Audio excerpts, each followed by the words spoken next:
రాత్రి ప్రశాంతంగా నిద్రపోతున్నప్పుడు సడన్గా ఊపిరాడని ఫీలింగ్, ఎవరో మన గుండెల మీద గట్టిగా కూర్చున్నట్టు. కదలలేము, అరవలేము. ఉదయం నిద్రలేవగానే ఇంటి ముందు ఎర్రటి కుంకుమ, కోసిన నిమ్మకాయలు, వింత ఆకారాలు. ఇవి చూడగానే ఎంతటి ధైర్యవంతుడికైనా మైండ్లోకి వచ్చే మొదటి మాట చేతబడి. నిజంగానే చేతబడి ఉందా? ఒక మనిషి ప్రాణాన్ని ఇంకొక మనిషి ఒక బొమ్మ ద్వారా, ఒక నిమ్మకాయ ద్వారా తీసెయ్యగలడా? 21వ శతాబ్దంలో ఆర్టిఫిషియల్ ఇంటెలిజెన్స్తో ప్రపంచాన్ని శాసిస్తున్న రోజుల్లో కూడా చదువుకున్నవాళ్ళు, డాక్టర్లు, సైంటిస్టులు కూడా కొన్నిసార్లు ఎందుకు ఈ బ్లాక్ మ్యాజిక్కి భయపడుతున్నారు? మెడికల్ సైన్స్ కూడా కనిపెట్టలేని వింత జబ్బులు, సడన్గా ఒక ఇంట్లో జరిగే వరుస మరణాలు, ఒక్కసారిగా ఒక మనిషి ప్రవర్తనలో వచ్చే భయంకరమైన మార్పులు. ఇవన్నీ కేవలం కాకతాళీయమా, లేక మన కంటికి కనిపించని ఏదో ఒక దుష్ట శక్తి మనల్ని కంట్రోల్ చేస్తోందా? ఈరోజు మనం మాట్లాడుకోబోయేది ఒక భయం గురించి, కొన్ని వేల సంవత్సరాలుగా మనిషిని వెంటాడుతున్న ఒక చీకటి నిజం గురించి. మీలో ఎవరికైనా ఇలాంటి అనుభవాలు ఎదురయ్యుంటే, లేదా ఇదంతా పట్టి భ్రమే అని మీరు అనుకుంటే, ఈ వీడియో మీకోసమే. ఎందుకంటే ఇప్పుడు మీరు వినబోయే నిజాలు మీ ఆలోచన విధానాన్ని పూర్తిగా మార్చేస్తాయి. ఈ వీడియో చివరికల్లా మీలో ఉన్న ఒక పెద్ద భయం శాశ్వతంగా పోతుంది. అసలు సైకాలజీ ఏం చెబుతోంది? మన మెదడు మనల్నే ఎలా మోసం చేస్తోంది? ఎవరికైనా తెలియని ఆఫ్రికన్ వూడూ మ్యాజిక్ వెనక ఉన్న అసలు రహస్యమేంటి? ఒకవేళ నిజంగానే నెగటివ్ ఎనర్జీ ఉంటే దాని నుండి మనల్ని మనం ఎలా కాపాడుకోవాలి? It's time to uncover the dark truth.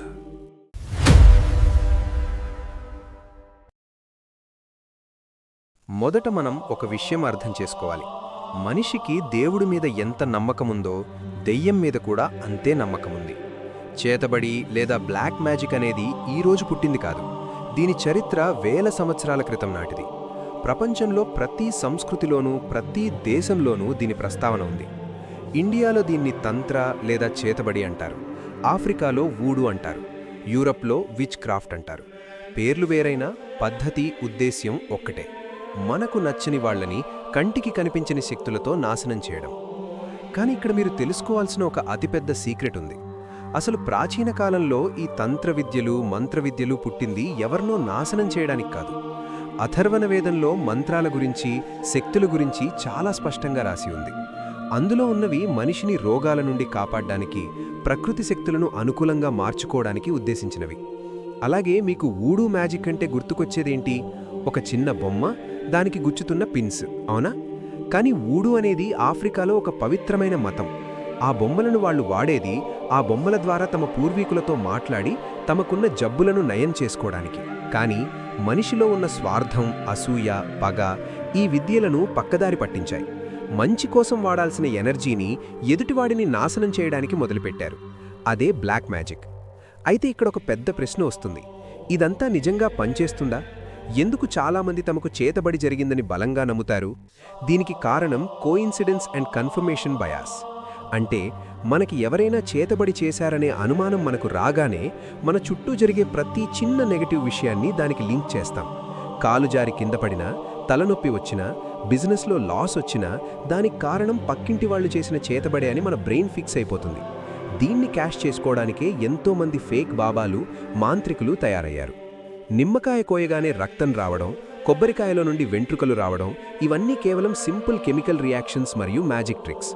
కత్తికి ముందుగానే మందారం పువ్వు రసం గాని, పసుపు సున్నం కలిపిన నీళ్లు గాని రాసి ఉంటారు. నిమ్మకాయలో ఉన్న సిట్రిక్ యాసిడ్ దానికి తగలగానే అది ఎర్రగా మారి రక్తంలా కనిపిస్తుంది. ఇది చూసి జనాలు భయంతో వణికిపోతారు. కానీ ఒక్క నిమిషం, ఇవన్నీ ఫేక్ అయితే చేతబడి పేరుతో నిజంగానే ఎందుకు ప్రాణాలు పోతున్నాయి?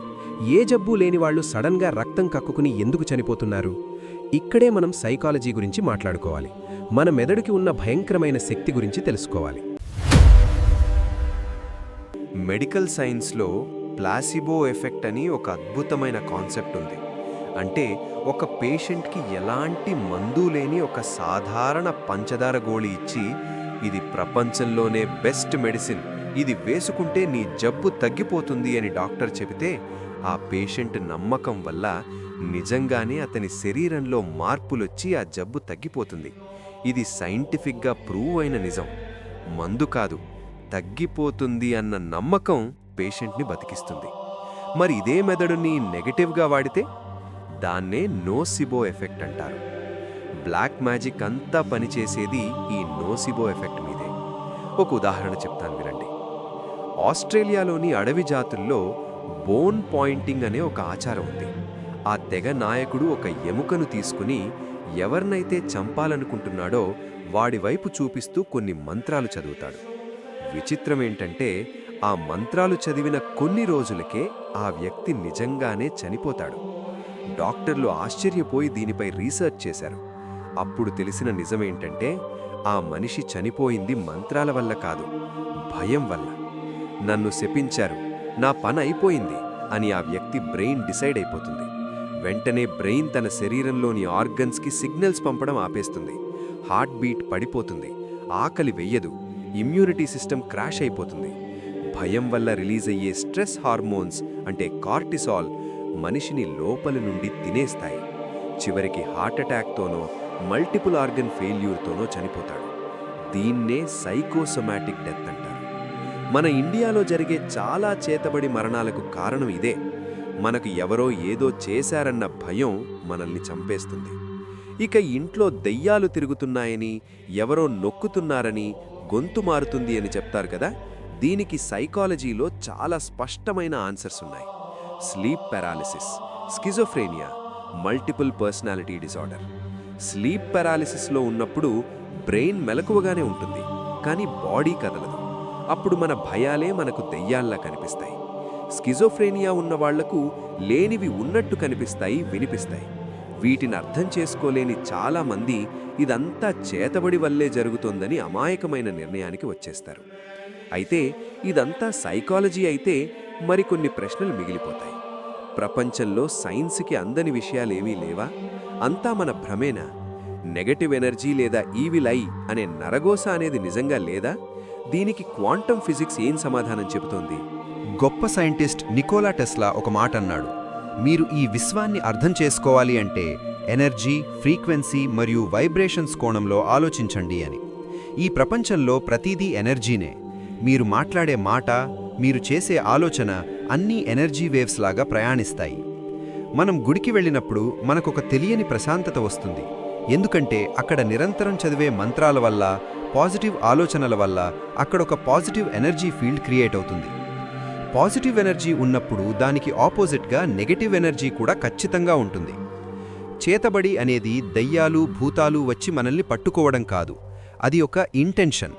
ఒక మనిషి మన మీద తీవ్రమైన ద్వేషంతో, అసూయతో మన నాశనాన్ని కోరుకుంటూ పంపే నెగటివ్ థాట్ ఎనర్జీ.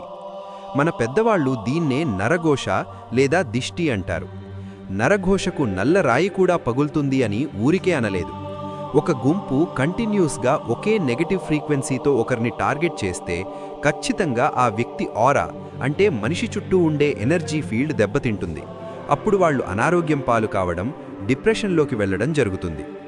మరి నిజంగా ఇలాంటి నెగటివ్ ఎనర్జీల నుండి లేదా మనలో ఉన్న భయాల నుండి మనల్ని మనం ఎలా కాపాడుకోవాలి? దీనికి మీరు లక్షలు ఖర్చు పెట్టి పూజలు చేయించాల్సిన అవసరం లేదు. నేను చెప్పే ఈ 3 జాగ్రత్తలు పాటిస్తే చాలు. మొదటి జాగ్రత్త, ఫియర్లెస్ మైండ్ సెట్. మీ మైండ్ని స్ట్రాంగ్గా ఉంచుకోండి. మీకు ఎవరూ ఏమీ చేయలేరు. మీ పర్మిషన్ లేకుండా ఏ శక్తి మీ శరీరాన్ని, మనస్సుని ఏమీ చేయలేదు. మీరు భయపడినప్పుడే మీ ఎనర్జీ ఫీల్డ్ వీక్ అవుతుంది. నాకొక దేవుడున్నాడు లేదా నాకంటూ ఒక స్ట్రాంగ్ విల్ పవర్ ఉంది అని నమ్మండి. ఎవరైనా మీ ఇంటి ముందు నిమ్మకాయలు పెట్టినా నవ్వుతూ వాటిని డస్ట్బిన్లో వేయండి. ఆ నిమ్మకాయలో శక్తి లేదు, దాన్ని చూసి మీరు పడే భయంలోనే మీ చావుంది. రెండవ జాగ్రత్త, ఫిజికల్ ఎన్వైర్న్మెంట్. రాళ్ల ఉప్పుకి నెగటివ్ ఎనర్జీని లాక్కునే శక్తి సైంటిఫిక్గా ఉంది. ఇళ్ళు తుడిచేటప్పుడు నీళ్లల్లో కొంచెం రాళ్ల ఉప్పు వేయండి. ఇంట్లోకి సూర్యరశ్మి, గాలి బాగా వచ్చేలా చూసుకోండి. ఎక్కడైతే వెలుతురు, స్వచ్ఛమైన గాలి ఉంటుందో అక్కడ ఎలాంటి నెగటివ్ ఎనర్జీ నిలవదు. 3వ జాగ్రత్త, ఆరా క్లెన్జింగ్. ప్రతిరోజు కనీసం 10 నిమిషాలు మెడిటేషన్ చేయండి, లేదా మీకు ఇష్టమైన దేవుడి ప్రార్థన చేయండి. మీరు ధ్యానం చేస్తున్నప్పుడు మీ చుట్టూ ఒక పాజిటివ్ షీల్డ్ క్రియేట్ అవుతుంది. అది బయట నుండి వచ్చే ఎలాంటి నెగటివ్ వైబ్రేషన్స్నైనా అడ్డుకుంటుంది. ముగింపు. బ్లాక్ మ్యాజిక్ అనేది చీకటి లాంటిది. చీకటికంటూ ప్రత్యేకమైన అస్తిత్వం లేదు. వెలుతురు లేకపోవడమే చీకటి. అలాగే మీలో ధైర్యం, పాజిటివిటీ లేకపోవడమే ఈ బ్లాక్ మ్యాజిక్కి బలం. కంటికి కనిపించని వాటికి భయపడడం ఆపేయండి. మీ కర్మను, మీ శ్రమను నమ్ముకోండి. అనారోగ్యం వస్తే ముందు డాక్టర్ దగ్గరికి వెళ్ళండి. అంతేకాని బాబాల చుట్టూ, మాంత్రికుల చుట్టూ తిరిగి మీ ప్రాణాల మీదకు తెచ్చుకోకండి. మీ బ్రెయిన్ ఒక అద్భుతమైన ఆయుధం. దాన్ని మీకు అనుకూలంగా వాడుకుంటారో లేక మీ భయాలతో మీకే శత్రువుగా మార్చుకుంటారో మీ చేతుల్లో ఉంది. ఈ ఇన్ఫర్మేషన్ మీకు ఎలా అనిపించిందో కామెంట్స్లో చెప్పండి. ఇలాంటి మరిన్ని ఇంట్రెస్టింగ్ అండ్ మిస్టీరియస్ ఫ్యాక్ట్స్ కోసం మన ఛానల్ని సబ్స్క్రైబ్ చేసుకోండి.